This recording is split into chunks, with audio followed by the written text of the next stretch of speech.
Alors pour aller un peu plus loin, voici un exemple de question qu'on pourrait utiliser dans un classroom, dans lequel je vais utiliser un petit peu des boutons pour améliorer l'exercice.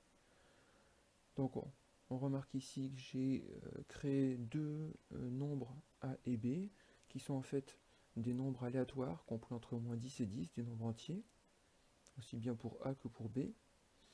Et puis j'ai écrit ici un texte qui intégrait ces deux valeurs A et B.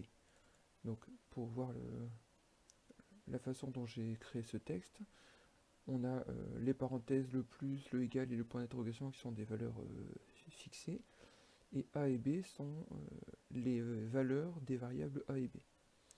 Pour insérer un nombre variable comme ceci, on clique sur objet et on va chercher le nom de l'objet en question dans la liste. Voilà.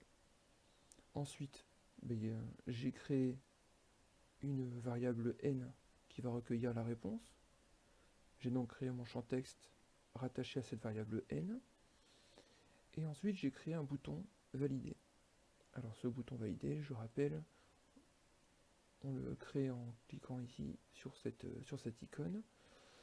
Et on va voir ce qu'il y a dans le script de ce bouton valider. Je fais un clic droit et dans les propriétés, on va aller voir le script. Alors le script est assez simple, hein. Si la valeur de n est égale à a plus b, eh bien on va changer la couleur de l'arrière-plan en mettant 0, 1, 0, c'est-à-dire vert. Si ce n'est pas le cas, la couleur de l'arrière-plan, ça sera 1, 0, 0, c'est-à-dire rouge. Je vous rappelle qu'on est en code RVB, hein, rouge, vert, bleu. Et ensuite, si n est égal à a plus b toujours, eh bien, on va changer la valeur de la variable valide, qui est un booléen, pardon, et on va la mettre à vrai.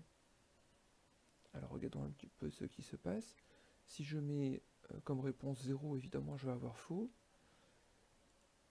Le fond se met bien en rouge, puisque n n'est pas égal à moins 4 plus 8, et la valeur valide reste rouge. Si par contre je mets 4 comme réponse et que je valide, à ce moment-là, le fond se met en vert et la valeur de valide se met à vrai. Vous remarquez que le texte bravo est apparu, puisque le texte bravo, il a comme propriété, comme condition d'affichage, valide. C'est-à-dire, si valide est égal à vrai, la condition est vérifiée, sinon la condition n'est pas vérifiée. Donc ce mot bravo apparaîtra uniquement si la réponse est correcte. Alors on a trois autres boutons en haut.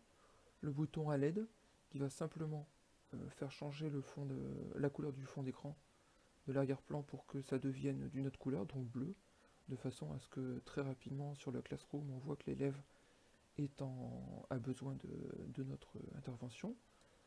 Donc le code ici, le script ici est très très simple. Je change juste la couleur de l'arrière-plan pour mettre 001. J'ai un bouton RAZ remise à 0 qui va remettre la couleur de l'arrière-plan à blanc et réinitialiser la valeur du booléen à faux, de façon à faire disparaître le bravo. Et le bouton actualiser qui va revenir donner une nouvelle valeur aléatoire à A et B.